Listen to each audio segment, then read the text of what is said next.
go, go. Riders ready, pedals ready. Go, go, go. Wanna know about a sport I know you're gonna like? All you gotta do is grab a BMX bike. Motion on your wheels to give you extra pace. You know that it's safe. It's a BMX race, BMX race. Practice makes life to the track and didn't die. They cheer the riders on and the crowds are having fun, shouting for the red lights as they shoot past everyone. BMX race. Listen, do you want to look Cosmo on top of your scoot, get the perfect hole shot out the track, go around the berm, over the whoops, and then somebody T-bones you? You get instant pizzerization of the legs. What does that mean? Basically, do you want to look smart on your bike? You come out the traps, you get a good start, you go round the bend, you go over the jump, somebody wipes you out, your bike gets smashed up, and you get lacerations all over your arm and legs. There you go, bit of BMX jargon for you. And if it's red hot BMX racing you're after, then this is where you're going to find it. The 1986 Weetabix World Championships in Slough. Fantastic! The World Championship is open! And believe me, you've never seen any World Championship go as fast as BMX does. Well, I mean, before one race ends, there's another one already on the track. Everybody's doing it and ready to play. BMX race, BMX race. Practice makes life and the track and die. BMX race, BMX race. In 2 frenetic days, there's going to be 543 of these races, sometimes, would you believe, at the rate of more than 60 an hour. A BMX World Championship is, well, it's different.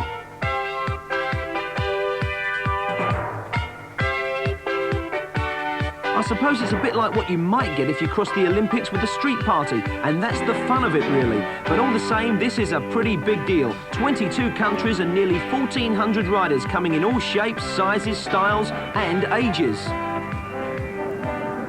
OK, what's your name? Stuart Wilson. Stuart Wilson. How old are you, Stuart? 7. 7, and what do you do in BMX? Are you any kind of champion at all? Yeah, I'm European champion, European challenge champion and British champion, national #1. Wow, that's quite an impressive list of achievements. Did lots of people come up to you and say, hey, look, it's Stu Wilson there? Yeah. Did they? Yeah. Do you like that? Yeah. Great. How long have you been riding BMX? About 18 months, 2 years. All right, so you're pretty experienced now, yeah? Yeah. And you fancy your chances here at the championships? Yeah. OK, Stu, well, good luck today. Thank you. Well, the girls are here as well. What's your name? Karen Murphy. And how old are you? 16. Well, this doesn't seem a very feminine thing to do, tearing around on BMX bikes, does it? Well, I didn't think so to start with, but I think there's about a good 200 that do it in the UK. And if you look around today, there's lots more that do it all through the countries. Have you won anything then? Well, just recently I've won the European Championships, which were held in Germany. And I come second in the Worlds last year, which was held in Canada. Right, and what's your claim to fame, sir, if I may be so bold? Well, I think I'm about the oldest chap here. And how old are you? 52. And what do you hope to achieve in these championships then? And my ambition is to do the best I can without falling off. I don't care where I finish, but as long as I don't fall off. Right, well, good luck to you then. Thanks very much. Now, old or young, like little Stu Wilson here from near Crewe in Cheshire, the first aim's the same. They have to race 3 motos, or 3 heats. That's in case you don't know BMX jargon. Now, on this twisting track with all its berms, whoops and camels, and get enough points over the 3 races to qualify for the quarter-finals. Stu Wilson, then, his first moto in the 7-year-olds class.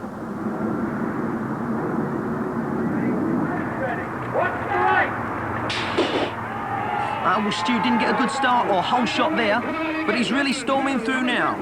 Here we go, Stu Wilson wearing 03 in the red helmet. In the lead now, round the berm. We've got Canada in here, we've got Germany, we've got England, we've got Brazil. This is a real world clash out here at Slough. Wilson's still out in front, but number 551 on his tail there, that's the Brazilian boy, Wellington Nelson. Stu Wilson for England. Who was weighing down second was Wellington Nelson. It's Stu Wilton for England. Now you need to finish in the first 4 in these motos to get enough points, but that's no sweat at all there for Stu. He wins comfortably from the Brazilian boy and the Scottish boy, Rory Hutchison. Number 7. Here he is, steaming in. He wins his first moto. Well done, Stu. Was the race hard? Yeah, quite hard. Yeah, any hard bits of the track that we should be keeping a lookout for a bit later on? Well, the last corner and the second to last corner, it's a bit slidey. Yeah? Yeah. But you handle it well and you steam through there. It was a bit like watching the World Cup there. There was England, Scotland, Chile, Brazil all in there, but you come through. Yeah. And so what do you get, points now for winning that moto? Yeah.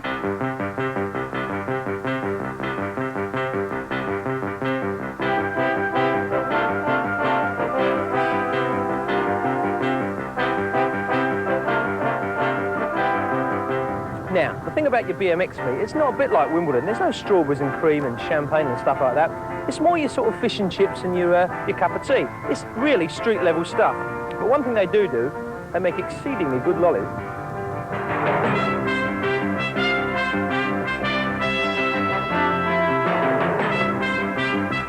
And another thing I've found is that the stars mingle with the crowd, and some of them really are stars, not least the big boys, the top American pros.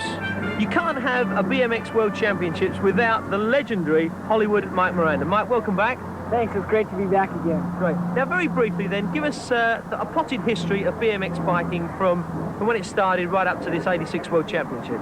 Okay, well, BMX started in Southern California, near my house. It started with a bunch of kids on old-time bikes just imitating motorcycles with jumps and just jumping, sometimes over trash cans and other obstacles. It steadily progressed, got more organized, and then about the end of the 70s, it was really a money-making business. And then with the movie E.T., that brought a big boom in our sport. You know, a lot of people saw BMX for the first time through that movie. Then, which is almost how it is now with the new movie Rad.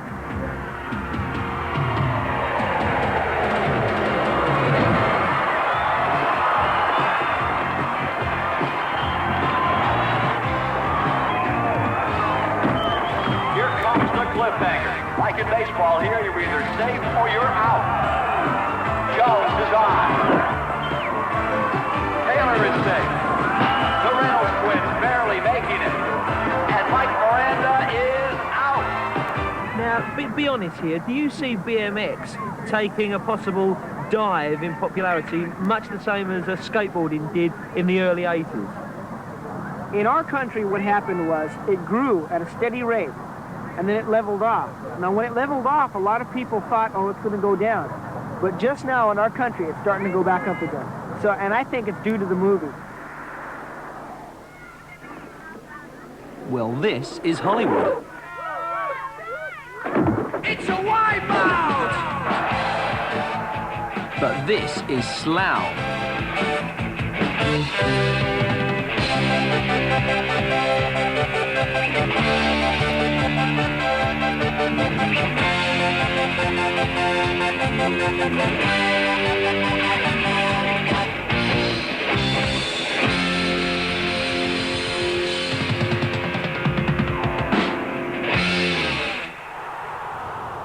With us today is Chairman of UK BMX, Sam Worth. Are there ever any serious injuries, or is it really bumps and bruises and things? Most of it's bumps and bruises, and taken care of at the trackside here. We've got fantastic paramedics, and not really a problem. Any kind of major injuries? Collarbone's probably the most common injury. For instance, some riders do it once or twice a year, but a broken leg or arm is quite rare. Bad maintenance, fun enough, is the major cause of injuries. Now, legally, what protective gear must they use? They must use gloves on their hands. They can either be a woolen type or a nice strong leather pair. If they don't wear gloves, they can be disqualified. Absolutely. Right? Well, they don't go on the races, as simple as that. Right. Then they've got the helmet, which is absolutely compulsory. Good strong trousers, good pair of stout jeans, or much preferably a good pair of race trousers with a padding in. Yeah. And then some of the riders like to wear good strong padding on the elbows. If they don't, then they have to wear, it's compulsory to wear a long sleeve shirt. Well, Karen Murphy, our 16-year-old in the dashing red, blue and gold, number 2, she's got all those, and here's the first of her 3 motos.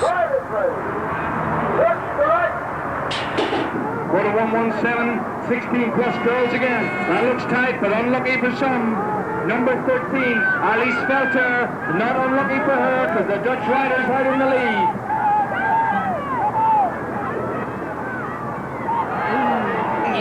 Oh, the Dutch girl's luck certainly ran out there. And what do you know? From third place, Karen's out in the lead. She is storming away. Karen Murphy, who besides being a European BMX champion, is a three-time European judo champ as well, coming in to win her first heat very comfortably. And gets the cheers, but a bit lucky perhaps because of that crash. I think the nerves must have been getting to me at the start because I hit the gate and went too early. So I had to make up the ground from the start, and the start's the most important obstacle of the race. If you miss the start, you've got to work double hard to get back.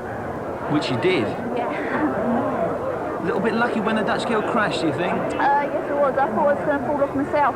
Only the girl that fell off rolled in front of me, but I just managed to avoid it. Right, so first in your first moto, what do you do now? Take it a bit easier in the other two? Well, not really, only if you have to get in the first four, otherwise your points drop and you may not qualify. So if I'm going to make it in the first four in the next two races, I'll get through to the 40s. All right then, from Sweet 16 now to the over 40s and to our 52-year-old Australian friend on the end there. That's number 515, Des Fountain. And, oh dear, this may look like a two-man race, but I'm afraid it may be for last place, not first, because the others are already almost out of sight. Come on, Des. Australia, England, the US of A and France, all in contention. Yes, but as you can see, not Des Fountain, I'm afraid. We hear he's already had 1/5 place in his first moto. He's 5th here again at the moment, and he's just got to get up among those first four to stand any sort of chance of qualifying in his final heat. I think my mum's got more of a chance. Right in the lead, number 25 is Brian. Come on, Grandad. I don't think he's going to make it, though, do you? Well, those 52-year-old muscles are putting everything into it now. But he's going to be 5th again. 5th again for Des, and he's blown it now, surely, with just one moto left. I've got to get a first or second. 2-all, mate. Thanks. Oh, well, that's BMX, and that's the bottom line, folks. Boom, boom. But it is a pity to see the oldest rider in the championship eliminated. Hold on 1 second. Who are you? What do you want? I'm the oldest rider here. You're the oldest rider Yes, here? I'm the oldest. And what's your name? I'm 52 and a half from the United States. And what's your name? Ferris Parsons. Right. Yes, sir. And what's a guy... How comes we haven't found out about you before, then? Because I've been keeping it a secret. What, your age? Yes, sir. And so what's happened to you, then, today? I got eliminated. Oh, you're out, are you? Yes, sir. Oh, well, that's all right. How comes... how long have you been riding BMX? About 3.5 years. Oh, so you're a relative newcomer to the game, then? Yes, sir. Right, and do you think you're going to get any better as you get older? I'm going to try. All right, then. Well, let's get back to the serious racing now. It's the 7-year-olds, Stu Wilson, in red, his second moto. And the whole shot. Number 5, and that's Stéphane Dupavier from France, Stéphane Dupavier. Stu's a bit of an all-rounder, really. His mum tells me he's a useful swimmer, a pool player as well, and he wants to get into go-karting, and he's in second place. He's out there holding it. In the second spot, you've got Stu Wilson, Stéphane Dupavier for France, Stu Wilson for England in second, and third spot is Owen Hollander for England. So it's Stéphane Dupavier coming into the final straight, just got the doubles to go, but Stu Wilson's pushing up all the way. Come on, Stu, you can do it. Big finish. Just gets it on the line. What a finish. So that's 2 first places for Stu Wilson. Can Karen Murphy do the same?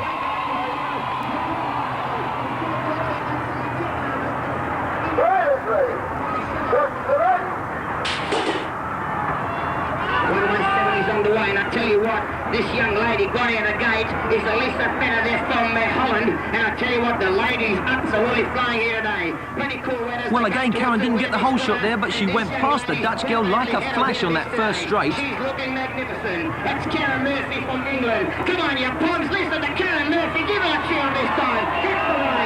And Murphy from England looking magnificent. That's Elson there from Horney, second place. But Murphy, she's got this way in the bag. She's looking magnificent, and Murphy there'll be hotter opponents to come in the later rounds, no doubt, but in her particular series of motos, Karen really is going for it and looking, well, almost in a different class.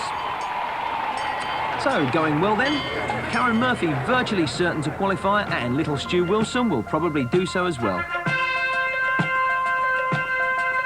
The quarterfinals are tomorrow. Meantime, tonight, the competitors and their families, or at least all those without sponsors or the money to swan it around in hotels, they'll all be in residence next door at the campsite.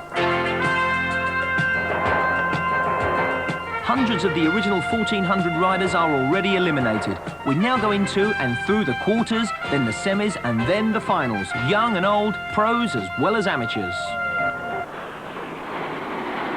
And one of the things I've always noticed about BMX tracks is the noise. You know, us kids love it, you know, but some mums and dads, I don't know how they take it. We've got a motorway right behind us, clattering cars going by. Over the top, we've got 1,001 planes going into Heathrow.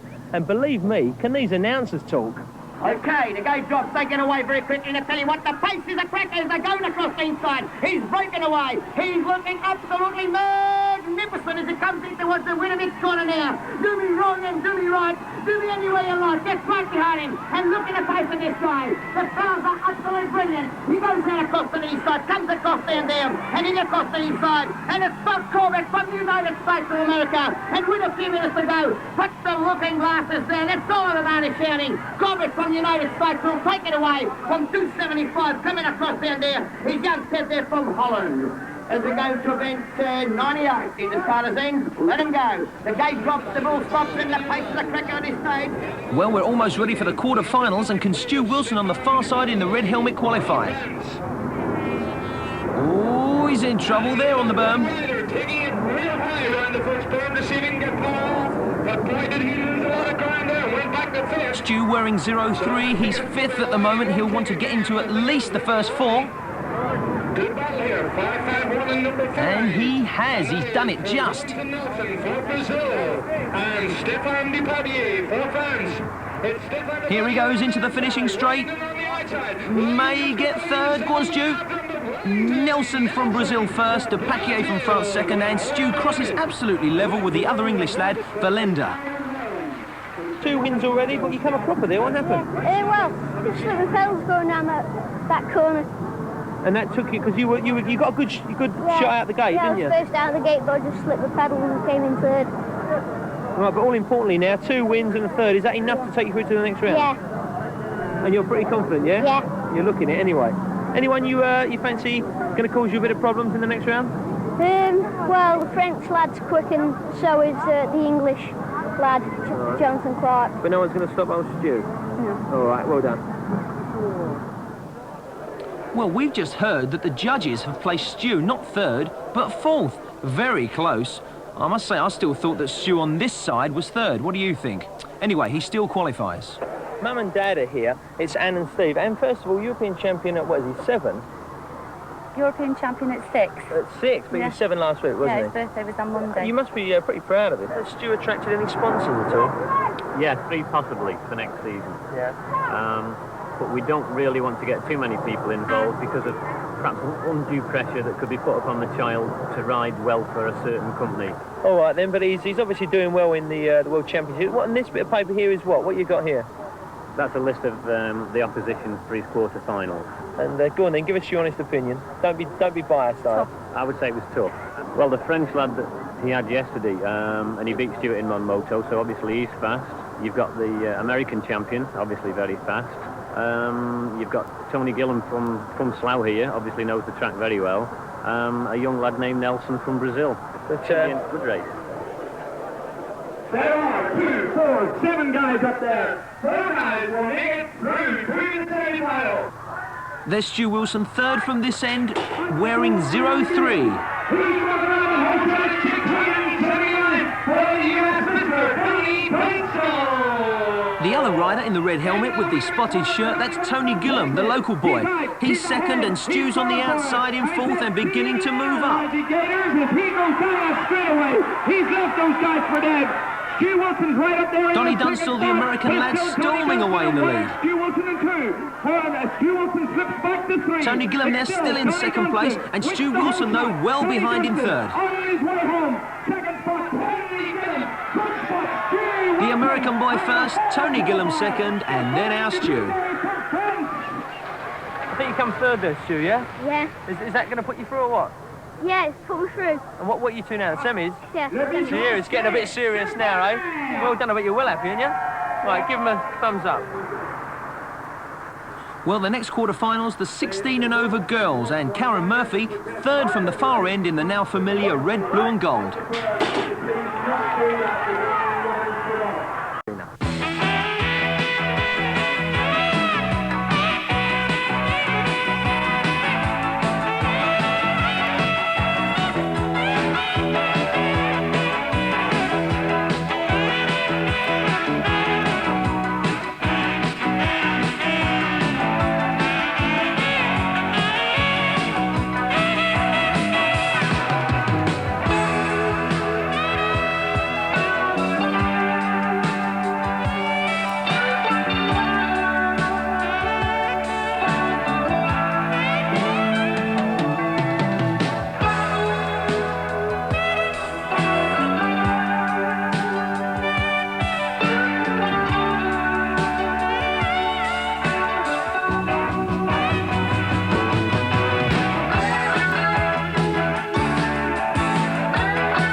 Now, all that snazzy freestyling is just for show, but meantime, back at the track... Say your prayers, folks. Looks like Mr. Reynolds, if he makes this, give him a nice big cheer. Here he comes, folks.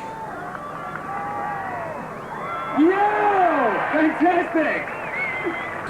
Okay, what... What do you expect to be earning in a year, whether you're British or American? What would the top boys be on? Well, there are only a handful of boys that actually earn money in this country. There's much more in America, obviously.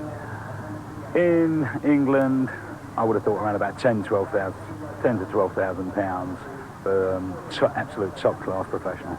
So, the first race. Llewellyn, Charlie Reynolds, the trick man, the only other Brit in the field. Next comes Sean Texas, the first of the Americans. In the white and red helmet, that's Greg Hill, a former double world champion. Then there's Eddie King. And next in line in yellow, Tommy Brackens. 8 riders in all. The ones making up the pack, Gary Ellis, the champion. And furthest away, a character we've already met, whose business card bears the description, all-round good egg. Ladies and gentlemen, Hollywood Mike Miranda. The first of 3 big races. And it's a blast. Look at him go. And it's again. Tommy Brackens. Blast that gate. He is motoring. He is steaming. Up with him is Sean Texas. But it's Tommy Brackens out of the gate. Sean Texas up behind him. Coming through. Fighting from third place and just pulling up there. That's Greg Hill. Greg Hill moves up in the third. But it's Brackens in the front. Texas behind.